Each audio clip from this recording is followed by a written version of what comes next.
This is Ethan, and I'm here with Dave, and together we are Dave and Ethan's 2000-inch Weird Al podcast, episode 4-inch. On this episode, we interview TV's Kyle, talk about the upcoming Strings Attached tour, and celebrate Ethan's birthday.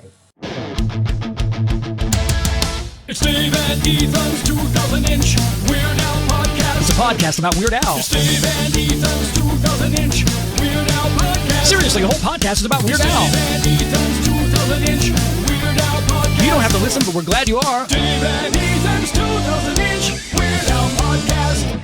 I could listen to that over and over and over again. In fact, I have listened to it over and over and over again. I love it. Jim West did such an amazing job on that. I cannot get over how great it is every time I hear it. And I hope the listeners feel the same way. How could they not? That is such an amazing song. This is your birthday today. How did you know that today is my birthday? Well, actually, Frank told me. Oh. That Frank, he, you know, we don't give him enough credit. I'm glad he's a birthday rememberer. Yeah, so when our listeners found out it was your birthday, Frank told me that the phones were ringing off the hook and a whole bunch of them called in and they left you some birthday messages. Oh. So Frank edited them together and he wants to play them for you right now. All right, well, let me hit play. All right, let's see if I can knock these out real quick. First one is happy birthday to Etha Nullman. Etha Nullman. It's not a real name. I'm not doing these. Hey, Ethan, it's Jackie Rossi. Happy birthday. Hey, it's UH Jeff. Happy birthday, Tracy Ullman. Hey, Ethan, this is Heather Malone Bogle. My lame claim to fame is I am Dave Rossi's wife's best friend. And I also designed your podcast logo. I just wanted to wish you a happy birthday and keep on trucking. Happy birthday, Evan. Whew, I finally made it. This is the building where Dave and Ethan record their 2000-inch Weird Al podcast. It's locked? Okay, Ethan's birthday is May 29th. And try 292929. Yes, I got in. Happy birthday, Ethan. And now, a birthday message from some ducks.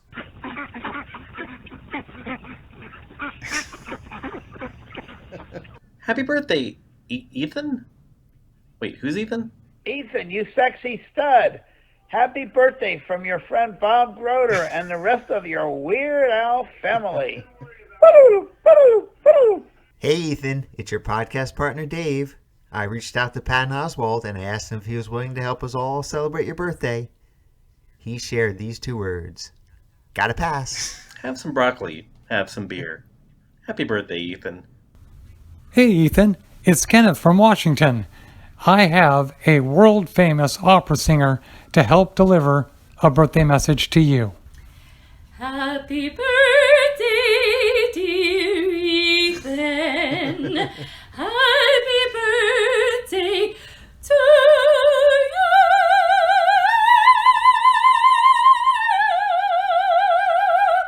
Oh, that was awesome. Thank you, Dave and everyone, for the birthday greetings. Aren't our listeners the best? I knew a lot of those, but some of them I wasn't sure who they were.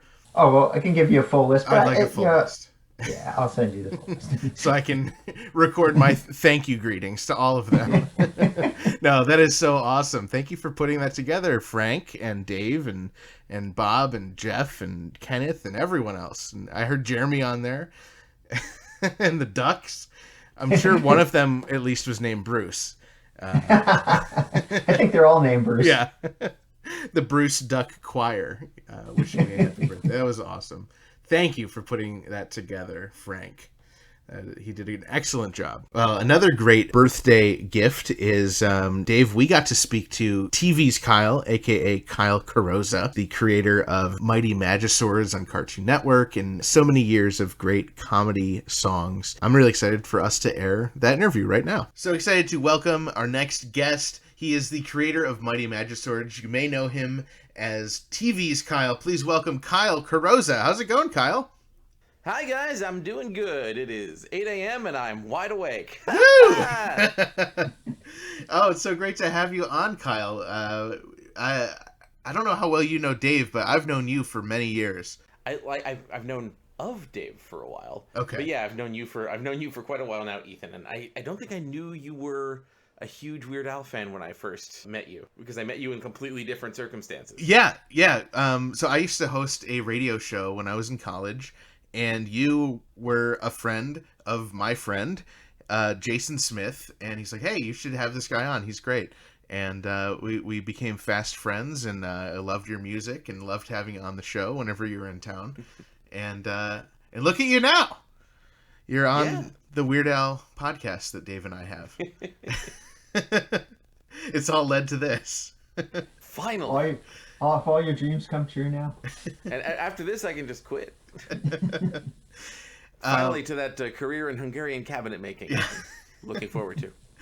Well, I know, we obviously connected early on. We have very similar music tastes. We're both obviously big Weird Al fans, but also big They Might Be Giant fans. So that's right. It's always nice to have that kind of a connection. It's almost like an instant friendship thing. Like, as soon as you hear someone's a Weird Al fan, it's like, I guess we're friends. And then it's like, oh, and your other favorite band is my other favorite band? Okay, we need to... we need to just get married. we have the basic prerequisites in place.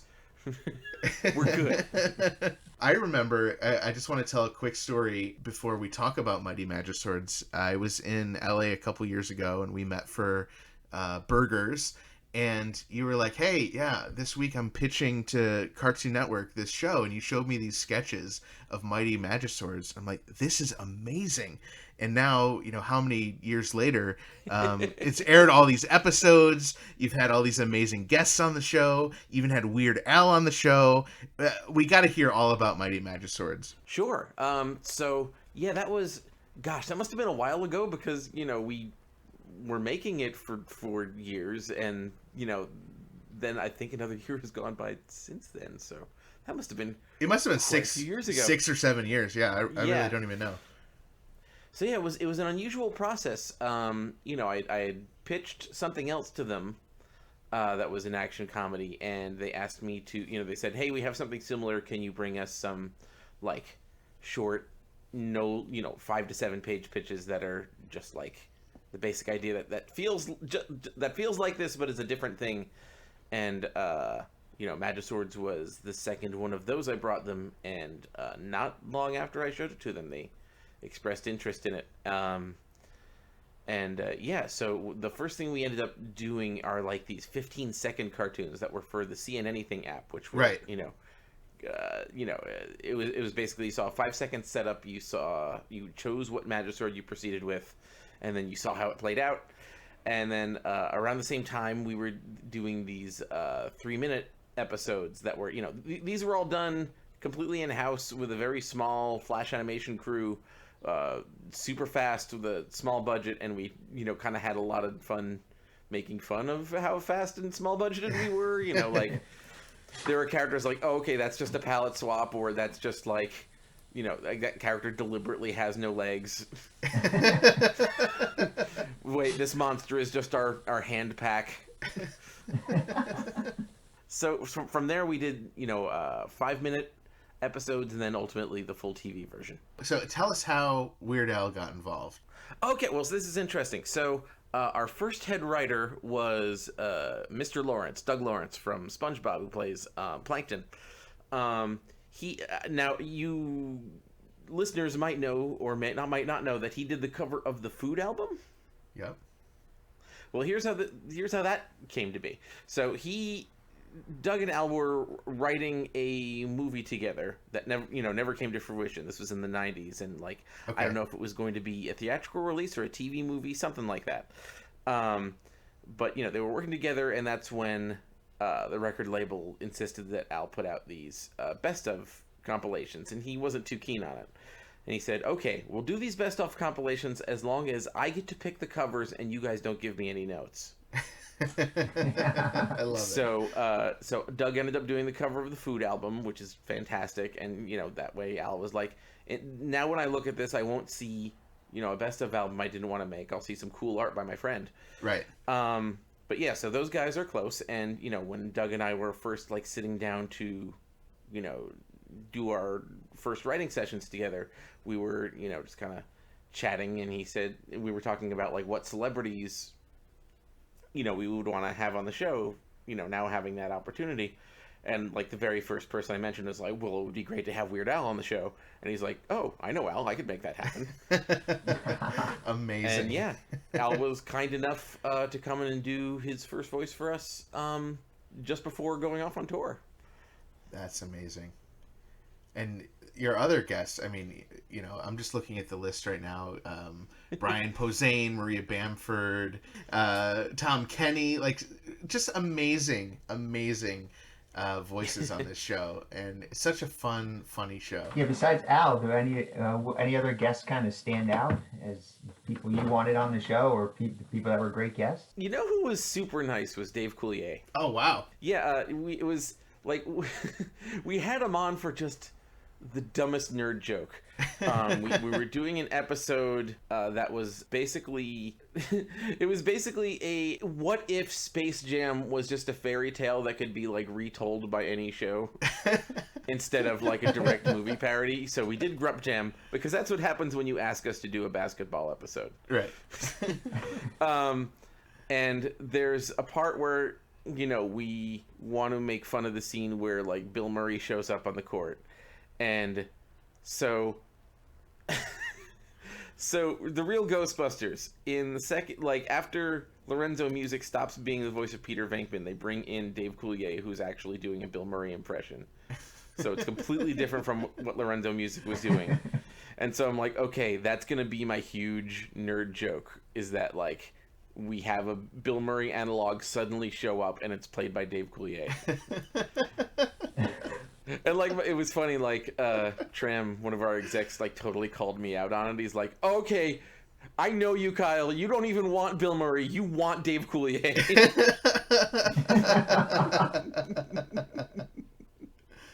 But yeah, he ended up being a super nice guy. So great. Pete Holmes was really great. One of my all-time favorites. He's so funny. It was kind of cool having him on before people really knew who he was. I just really liked his stand-up. Yep. It was funny. I had like before that I had like seen Pete on like 3 occasions where I was at a comedy club not with the purpose of seeing Pete Holmes, but I saw Pete Holmes and he was amazing.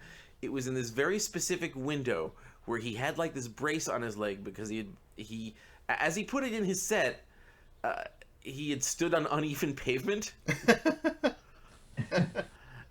And it like messed up his leg for like this window of time where I saw him do stand up 3 times. It was amazing. And actually, you mentioned Maria Bamford. She was really cool. She had recently gotten married when we recorded her episode, and she asked Lindsay and I for marriage advice. It was really sweet. That's really cool. What a fun show. And I know you've worked on SpongeBob, and now you're working on Animaniacs. I love how many different facets your career has. You have the cartooning career, you now have the voiceover career, and you have the music career. Yes, and it's kind of fun letting those things tie into each other. On the new album, Commodore Touchdown, there are 3 tracks on there where Andy Paley, who you might know from a lot of things. He's worked with Brian Wilson. He did the soundtrack to the Dick Tracy movie. Wow. Dr. Demento listeners might know him for the song Jacques Cousteau, or like the Ren and Stimpy recordings he did that did not become the Ren and Stimpy album. So he is currently the band leader of Tom Kenny and the High Seas, Tom Kenny's band.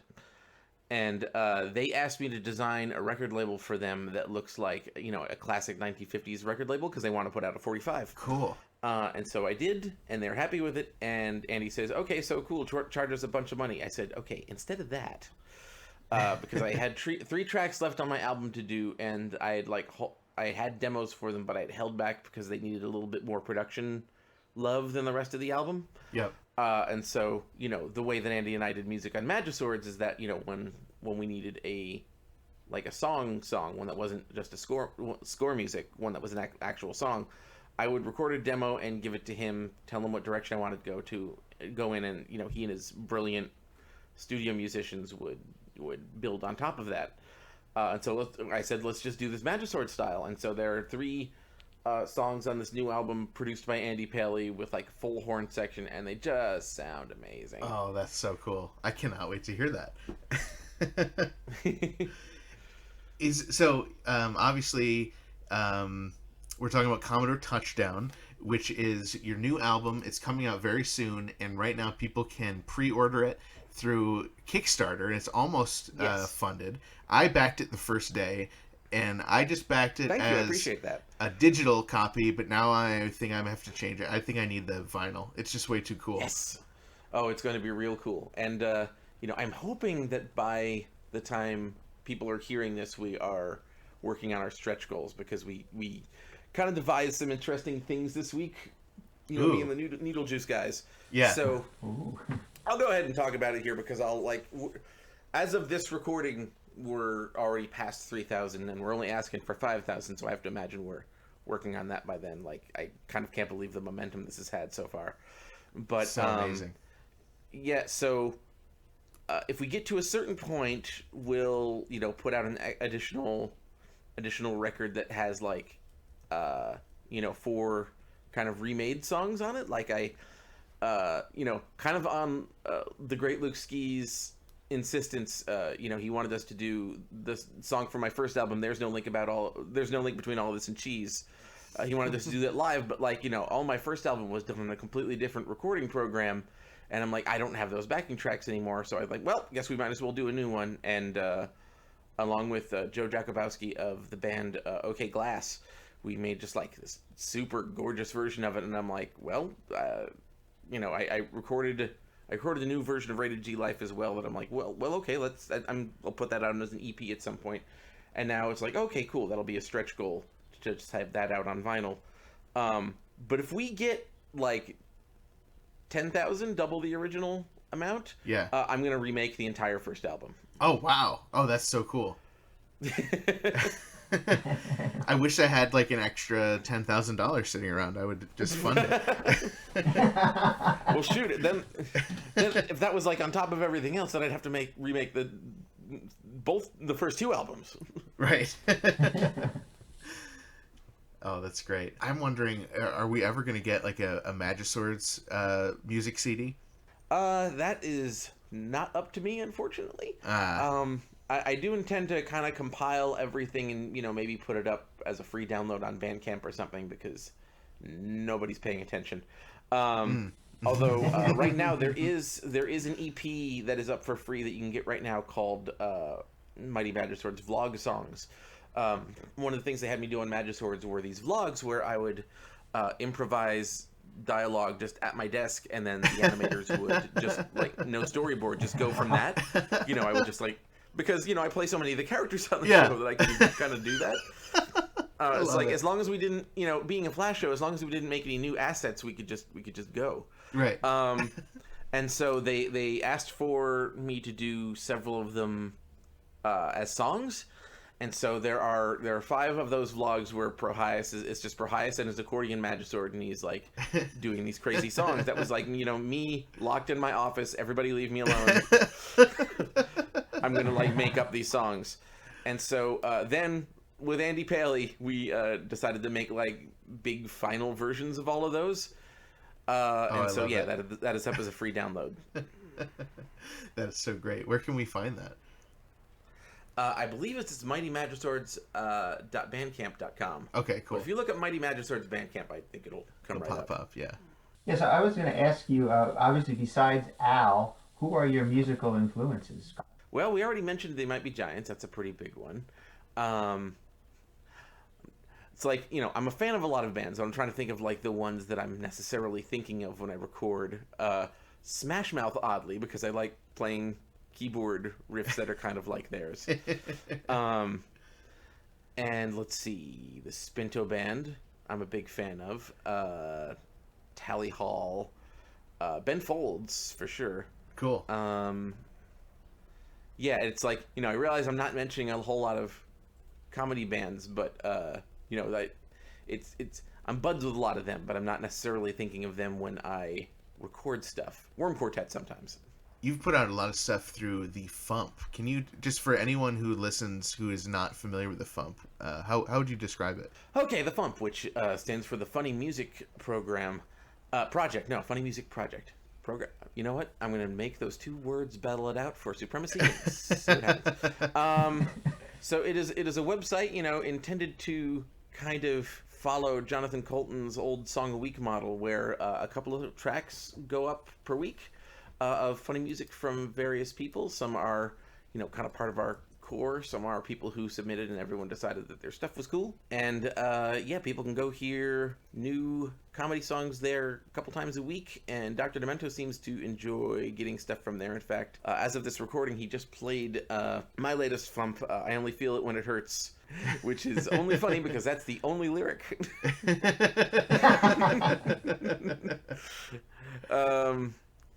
But yeah, and so it's, run by folks like Devo Spice and the great Luke Ski, who now lives 2 doors down from me. Oh, wow. And yeah, it's, I started out there on the FUMP Sideshow, which is a place where, it's off of the front page where anybody can kind of post whatever they want, like once per day. And, sometimes they find acts there. I was the first person to post something there with my song Sheep in the Morning, which is screamy. It's like me yelling about sheep in an accent that doesn't exist. But yeah, and then from there they brought me onto the FUMP Auxiliary, and so now I post there whenever I feel like it. And actually, it's been kind of a thing. I wanted a lot of my new album here to be material that people hadn't heard before, so I've been kind of holding back a little bit, trying not to post too much stuff beforehand, so people can be surprised when they hear the album. Because there was kind of a long stretch of time where I would just like post whatever song I just finished, or I would like give myself a slot so I could like make sure that I had a song ready by then, and that was a way of making productivity happen. You mentioned the great Luke Ski. You guys have a podcast. Kyle and Luke Talk About Tunes. That's right. We have a podcast, Kyle and Luke Talk About Tunes, which you can find at kyleandluke.com. It is an animation podcast that is deliberately left without a whole lot of segments or organization. I wanted to just be, the thing I wanted to do different from everyone else is that I wanted to make it just 2 guys talking off the top of their head about cartoons because they love them. Right. And so, yeah, it's like not a lot of research, not too much effort because I want it to actually happen. I wanted to like not take too much of a chunk out of either of our lives. It's just we talk about cartoons until we're done, and then we do it again in 2 weeks. I love that. Yeah, I love that you and Luke work together all the time, especially you even had Luke on Mighty Magiswords, as well as another friend of mine, Aaron Shea, was working on that. Oh, show yes. Yeah. And so who were some of your influences as a cartoonist?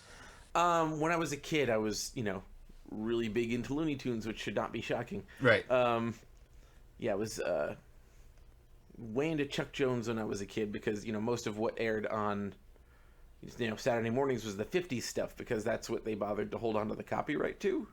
And that's why all the, syndicated networks would, be showing the stuff from the 40s and sometimes the 30s because it had fallen in the public domain. And that, I realized I liked Clamp It much later. I was always... 2 of the things I always really like is old meets new and East meets West. So, when I was a kid, I really liked Saturday Supercade, which was this Saturday morning show that was based on a bunch of the then current video games. There was a Donkey Kong one where Soupy Sales played Donkey Kong. What? I've never heard of that. And then they had this kind of 50s themed Q*bert because the 80s was obsessed with the 50s. But I won't call it a good show, but I like that kind of we're using kind of old cartoon gags on these new video games. I like that kind of thing. Mm-hmm. And then in addition, a guy I work with a lot, Kenny Mitchroney, he had done the full color Archie version Ninja Turtles comic book for a while, and he has kind of a Chuck Jones meets Jack Kirby drawing style. And so he was kind of this old schooler doing like the this newfangled Ninja Turtles thing. Yeah. And so that that kind of thing really spoke to me. And then I got into anime when I was a teenager, and I like things like Ranma 1/2 and Project Echo and things like that. And yeah, I like stuff. Yeah. I love your cameo, and I'm blanking on the name. Is it God Bless America? Yes, that's the name of it. Bobcat Goldthwait's very dark comedy. Such a hilarious movie. And I was watching it, and then like near the end, you show up. I'm like, that's Kyle. It was funny, so for amazing. like a period of 3 years, I would just get messages from people. Was that you in that movie? Yeah, that was. I'll tell you about that a little bit. I was storyboarding on Fanboy and Chum Chum at the time, and I had a board to do. I had a storyboard to do. And so Andy Paley, who I mentioned before, he's if you watch that movie, he is the leader of the house band of their analog of American Idol. And so Andy was like, yeah, Bobcat has me, fronting this fake house band in this movie. Do you, I was thinking about people I wouldn't mind hanging out with for a day. You want to come and pretend to play the guitar? and that's how I ended up in that. But I didn't want to fall behind, and so I brought a pack of Post-it notes with me, and I was thumbnailing the storyboard out on it any of the time we were between shots. Yeah. Oh, I love it. Yeah, Bobcat's really nice. Shortly before that, he had was thinking he might need a storyboard for a film he was pitching. But the really great thing that came out of that meeting is that he gave us good advice on bird feeders, because we noticed he had a very popular bird feeder. And so, we unfortunately don't get to use it anymore because we're on the second floor. But back when we were on the first floor, we had the most popular bird feeder in town, all thanks to Bobcat Goldthwait. Can you share the secrets with our listeners? Okay, so it was kind of this long netted sock thing. And Linz, can you remember what kind of seeds we put in there? Shoot, I don't remember, but the kind of seeds that we got attracted this very specific breed of tiny yellow bird. Wow. It's I guess they talk to each other. So, hey guys, this one's got the stuff.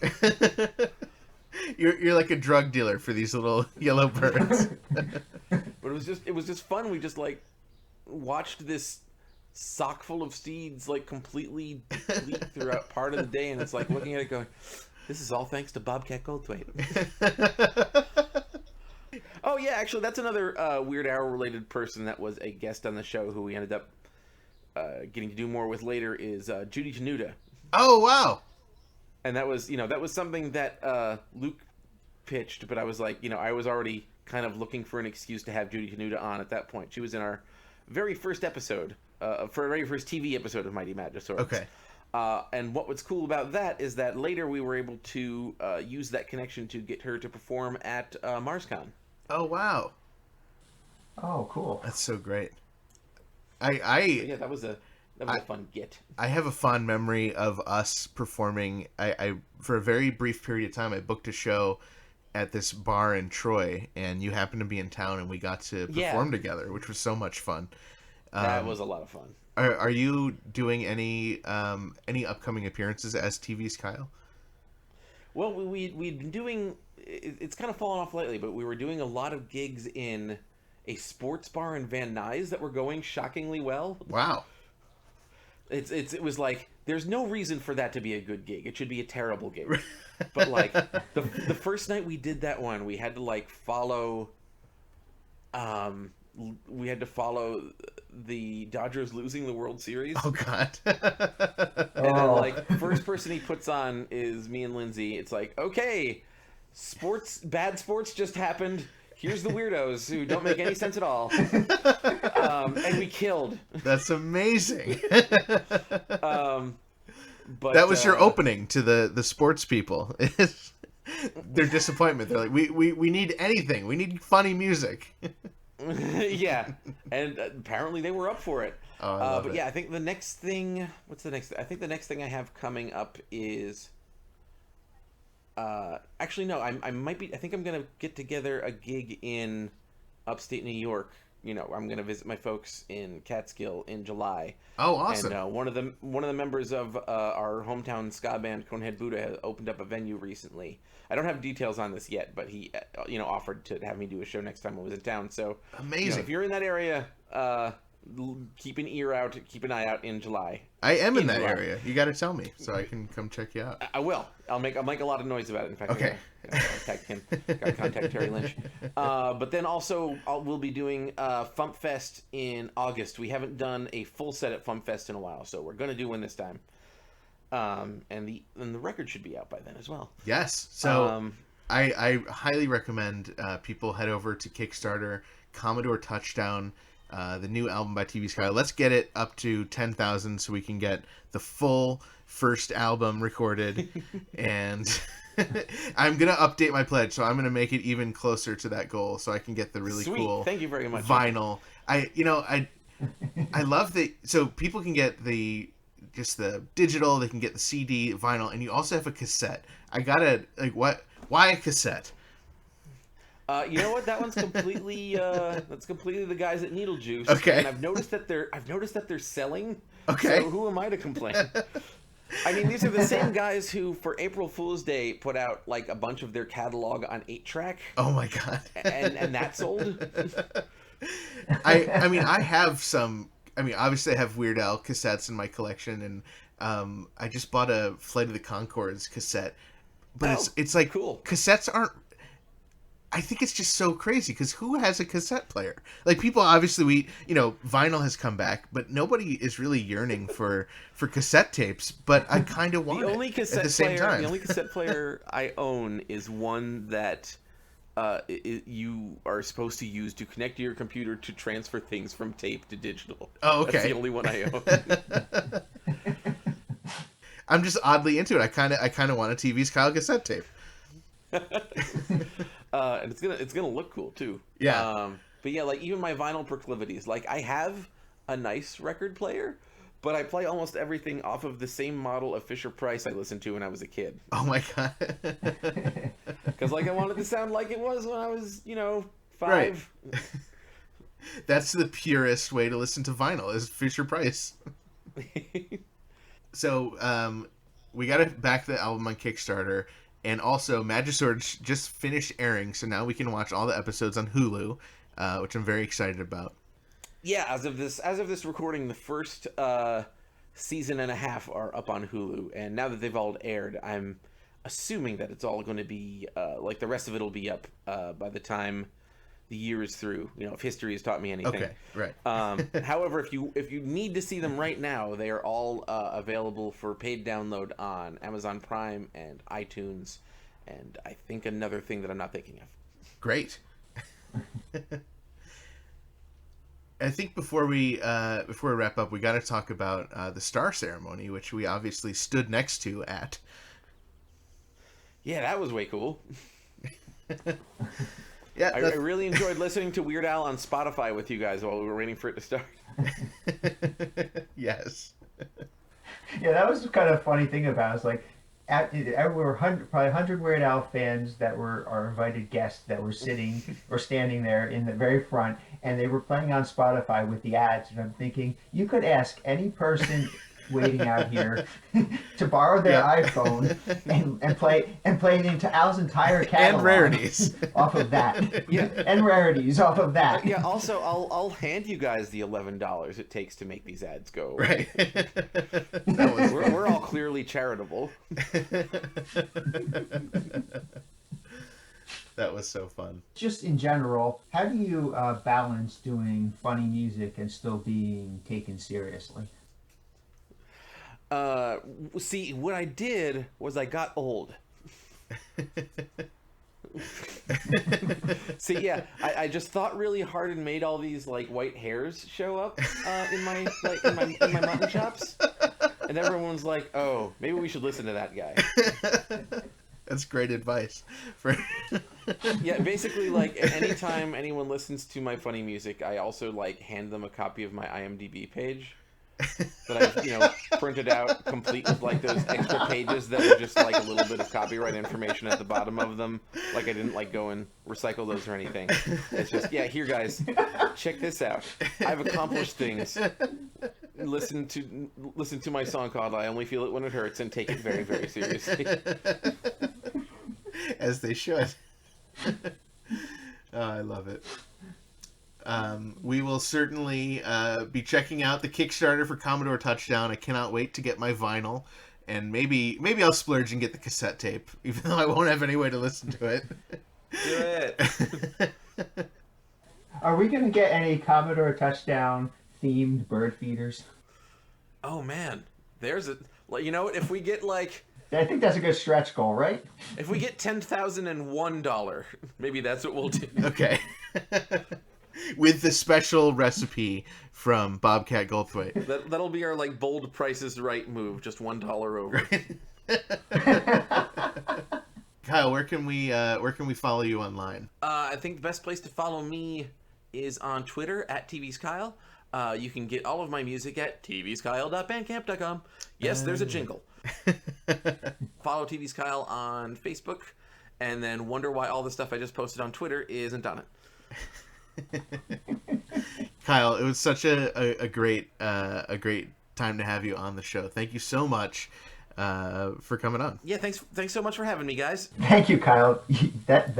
Kyle is a riot, isn't he? He's a funny guy. He is so, yeah.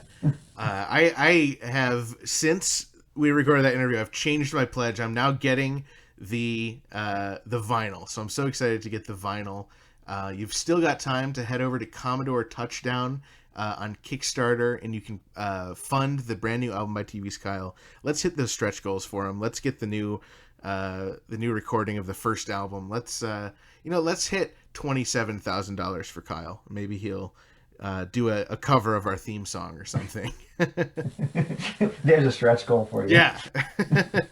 That's awesome. So we're getting so close to the Strings Attached tour. Yeah, absolutely. I mean, it's like a week away. It really is 1 week away from this episode.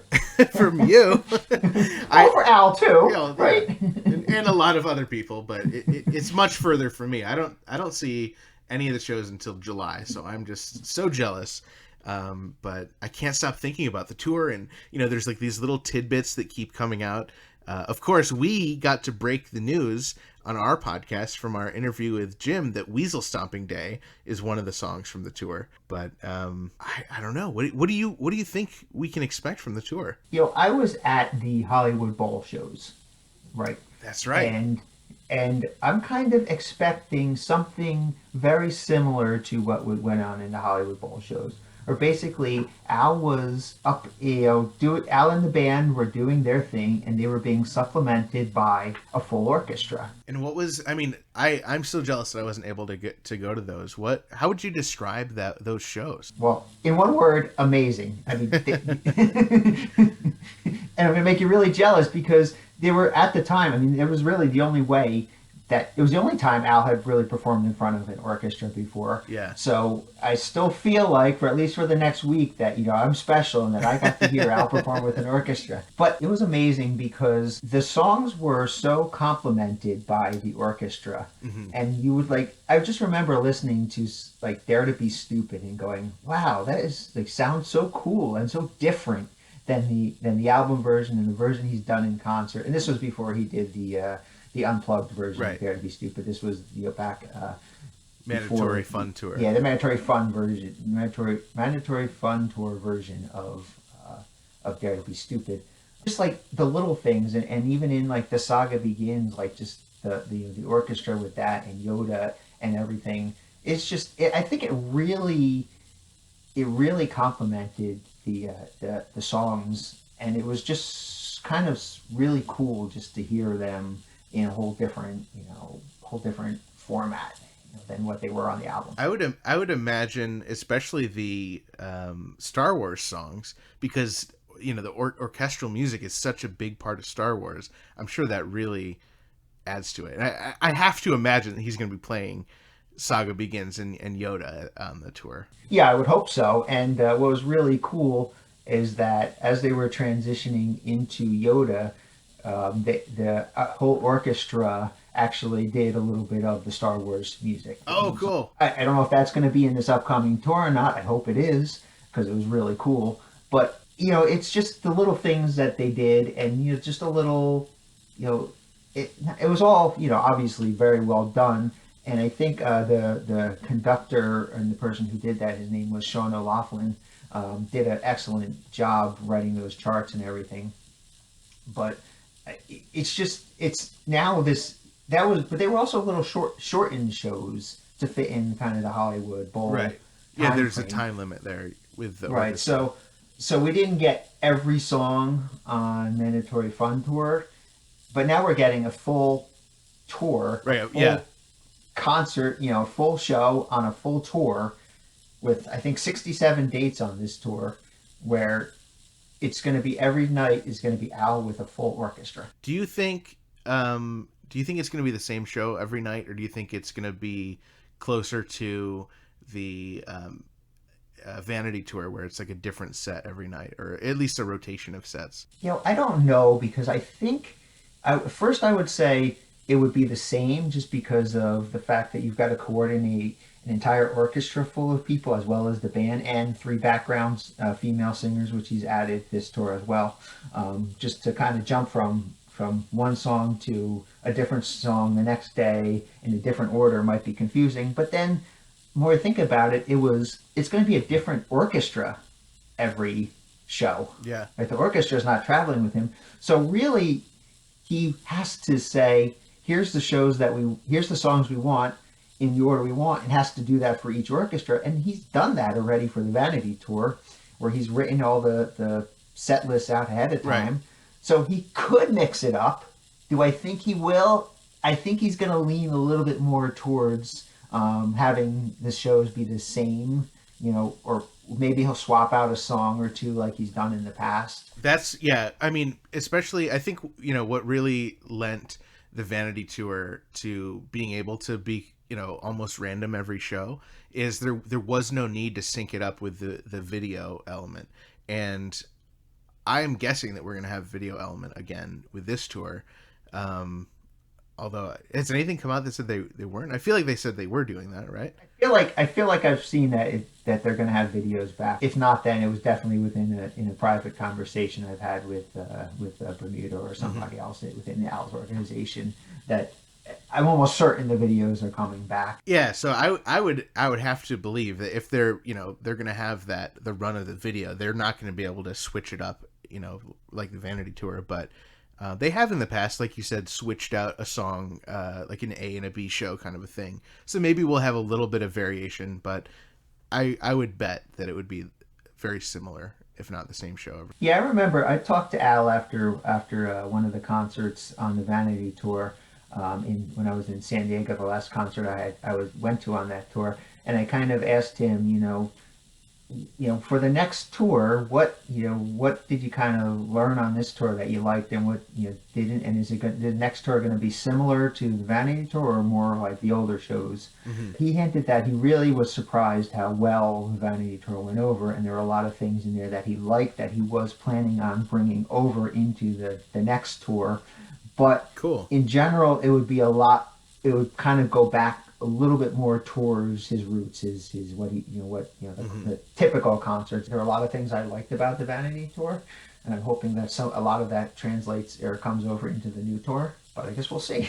One thing I'd love your opinion on, what's so cool about, the full tours, I guess the way to differentiate it from the Vanity Tour, the full tours with the video and everything, is when he does the costume changes, there is, some videos and that kind of thing.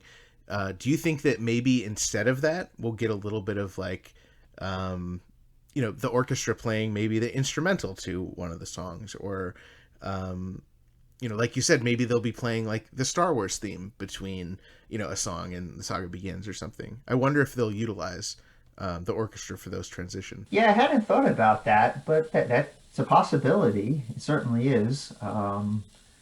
As long as the orchestras, and they're all professionals, they've given the what to play ahead of time. They certainly can do that.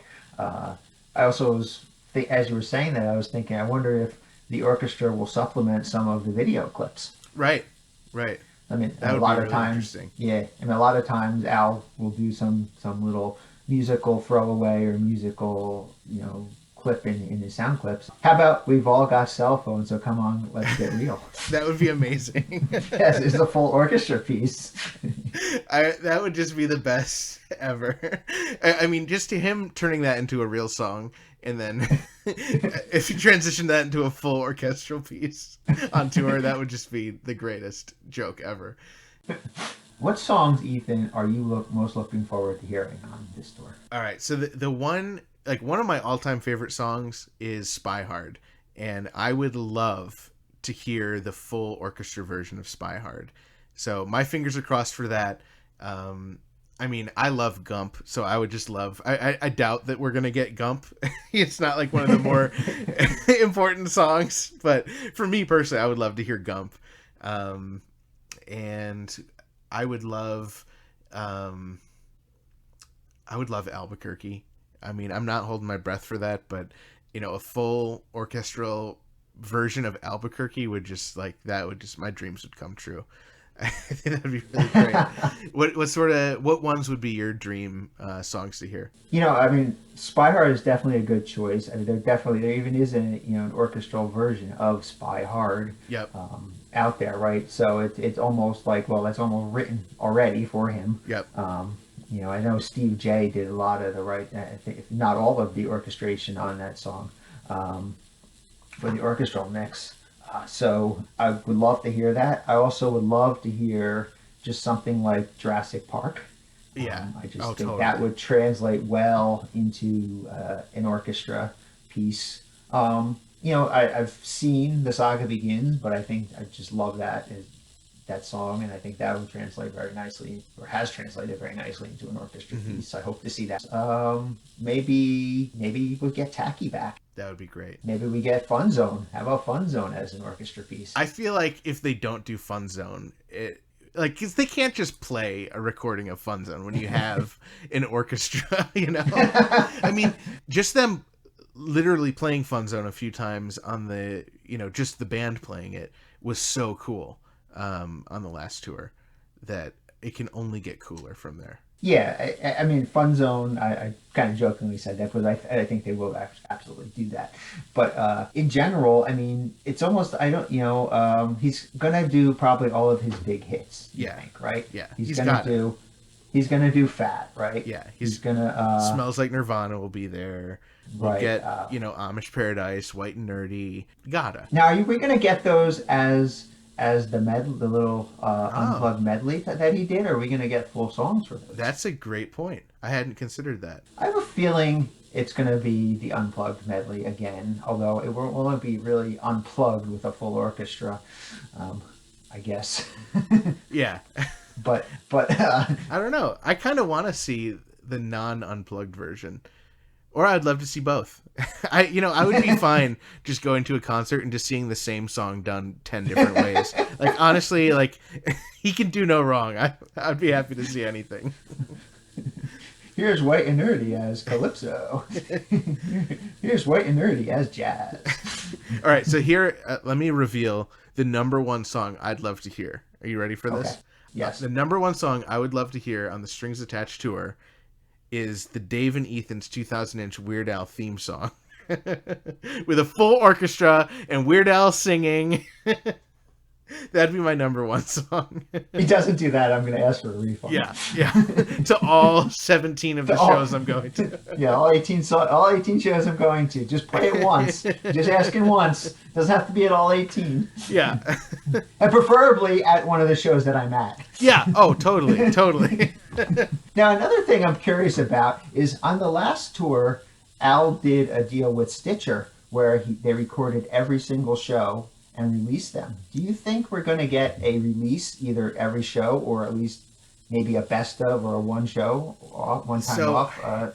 I don't think that we're going to get that, but I have my fingers crossed, and I don't think we've talked about this, but I am really hoping that he records all of these songs with an orchestra professionally, because I would love, a soundtrack to this tour, because these songs are not released in that fashion, and they've gone through the work to do all the orchestrations. And I would love to see, a Weird Al Strings Attached album. Do you think it would be an album or a video, a DVD? I mean, the collector and superfan in me wants both.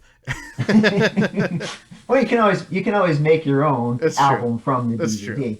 But I'm just wondering if you think that. I mean, I think that's a great idea. I would be on that in a minute if he did something like that in any format. Yeah. But is it too much of a cheesy compilation that these are all already released songs? I don't think so, because the songs are going to be so much different having the orchestra as part of it. I really think that it wouldn't be just a cash grab, the way that Al felt the food album and TV album were. And I think it would really be a new piece that would stand on its own. Yeah, and that's kind of why I was wondering if it would be more of a DVD. I would love a DVD of the live show, and in addition, an actual studio recording of the orchestra mix of all these songs, because it's going to sound great live, but having an actual producer and a recording engineer doing them in a studio, isolating the tracks and just really making it sound perfect would just be, I think, a dream come true. That'd be so cool. Would it be one orchestra doing all songs, or different orchestras coming in doing different songs? I don't know. How about the LSI Philharmonic? That would be awesome. They are, right? I would love the Valtierra Latin Orchestra to do it. There you go. That would be awesome. I would love just Jim, Steve, John, and Ruben and Al just to play every part of the orchestra. Just only if they do it in one take. Right. Yeah, I just want them to run back and forth and play all the parts. I think it'd be so fun. I don't put it past Steve or Jim that they could pull that off. Oh, they totally could. They totally could. And it would be so great to hear. I'm excited to introduce, we're going to be doing some special things around the tour. Do you want to give us a preview, Dave? Yeah, so what I've been doing and been doing for many years on my website, we've got it all on UHF, weirdal.info, for anyone who wants to visit it and hasn't seen it already. I started doing concert reviews, and what I would do with them is I would type out, after the concert, type up something and post it on the website.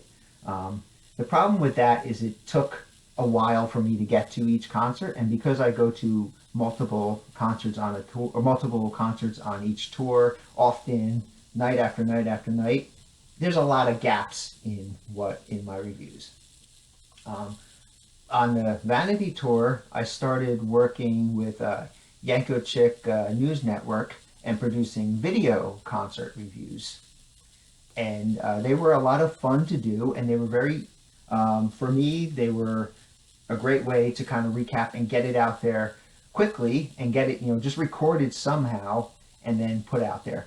So this year, Ethan and I decided what we are going to do is create or do our reviews as soon after the concert as we possibly can, and put them out as bonus episodes for this podcast. Yeah, so they won't count as another episode or another inch on the podcast, but we will put them out through our podcast service, so you will have the option, if you want to, or not, you listen to the reviews. And some people might want to avoid spoilers, but we plan to do it for every show that at least one of us will be at.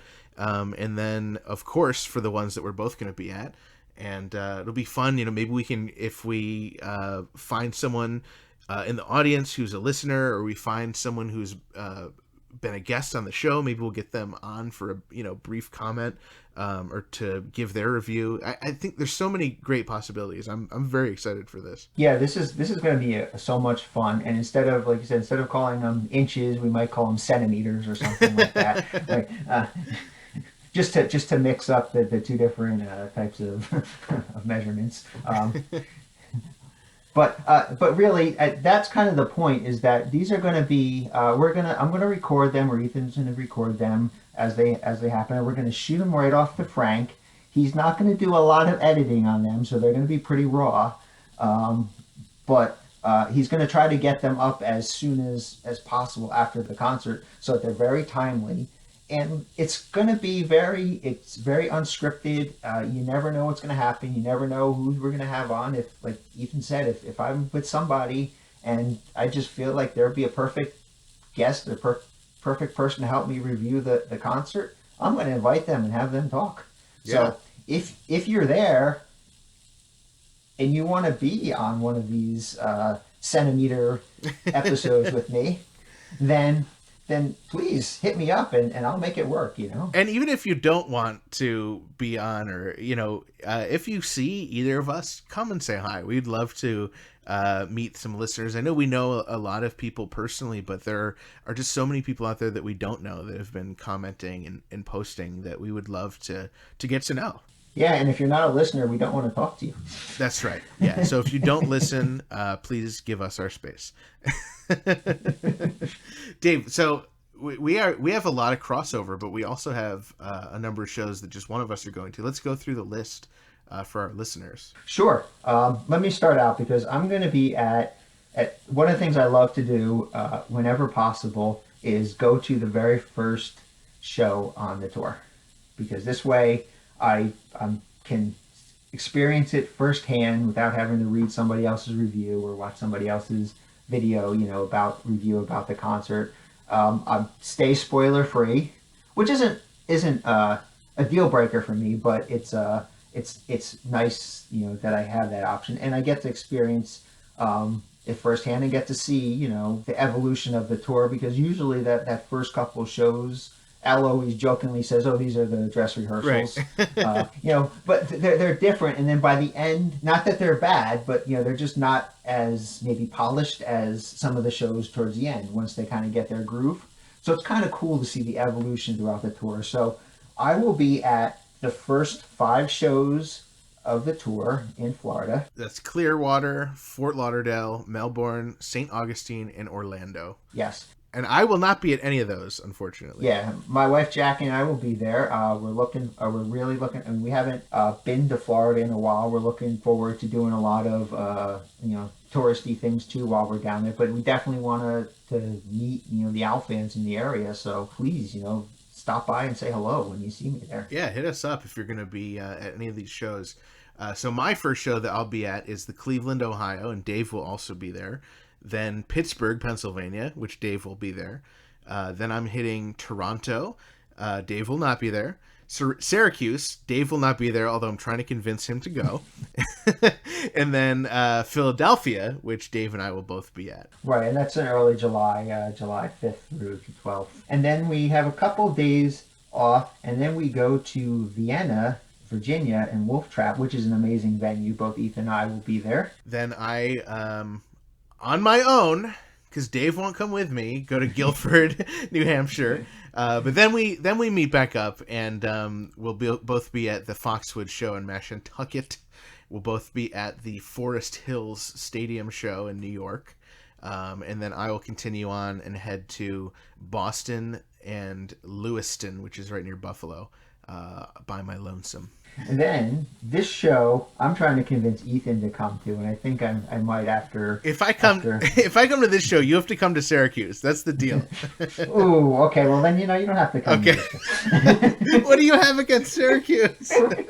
This is the show I am probably most looking forward to. It's because I've never been to this venue, and I've only heard amazing things about it, and that is the Red Rocks Amphitheater show in Morristown on August 1st.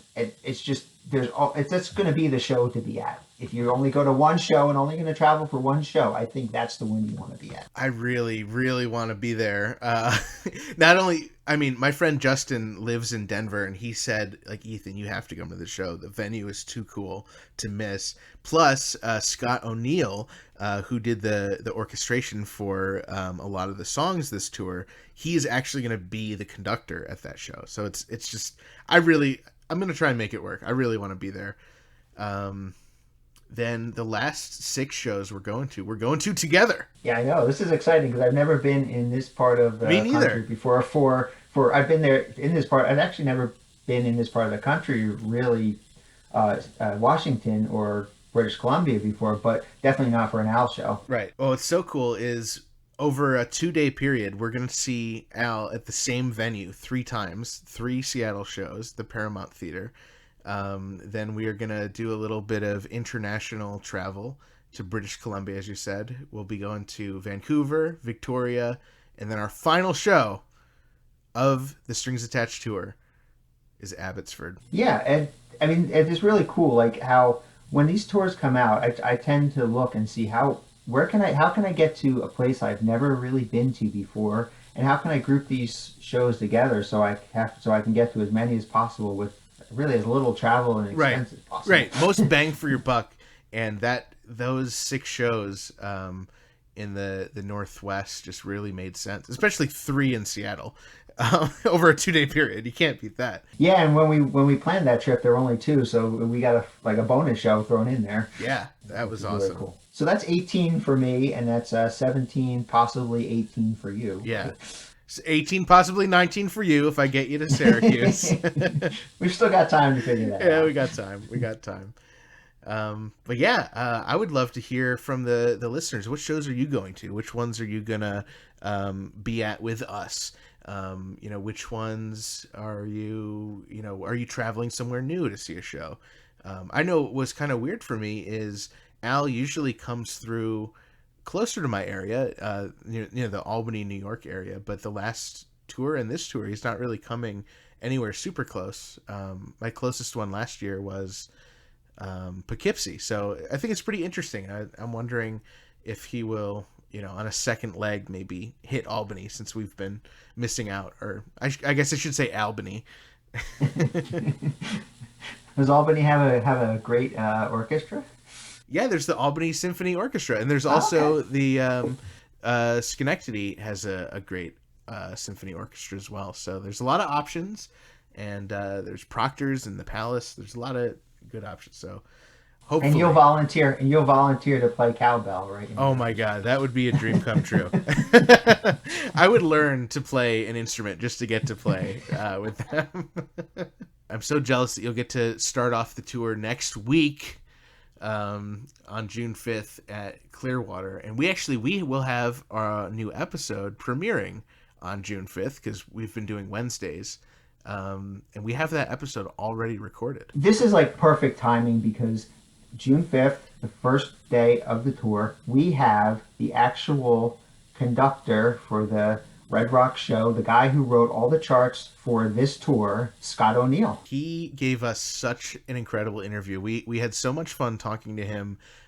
It's full of spoilers. He talks about a lot of the songs that he worked on, and he talked about his process with Al and so many other things that really, I was blown away speaking to him. So we're really excited to put that out there as our 5-inch episode on June 5th.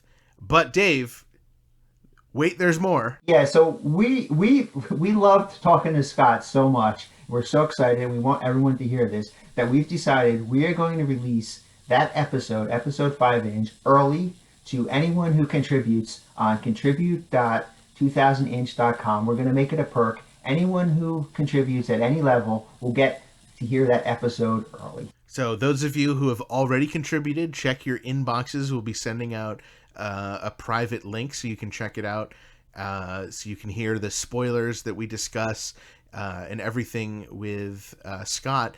And anyone who contributes before June 5th, we will send you the link to listen. And then, of course, on June 5th, we'll post it as the same way we posted this one. You'll be able to hear it the normal way. But we were just so excited about it. We wanted to give people a chance to hear it early because we are just too excited.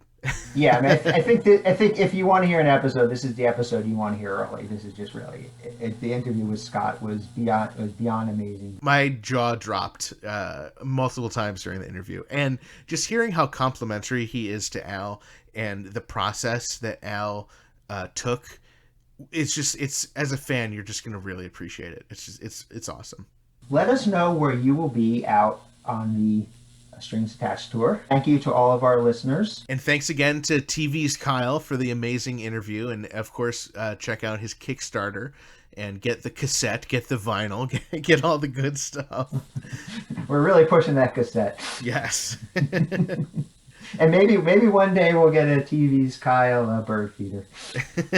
I hope so. You can follow our show online. Of course, you can subscribe anywhere that you're listening right now. I think you can subscribe. But of course, you can head over to iTunes, Stitcher, Spotify. We're even on. You can check out the podcast, even on our website, 2000inch.com.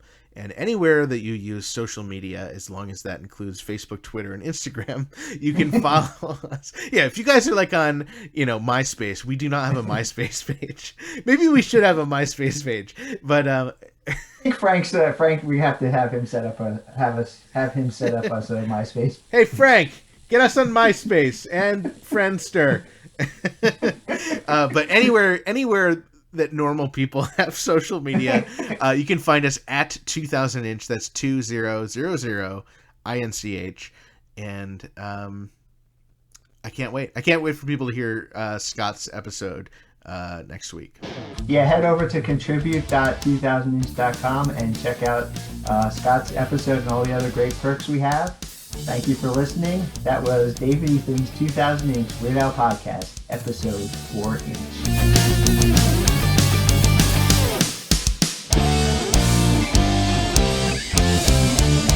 We had the most popular bird feeder in town, all thanks to Bobcat Goldthwait.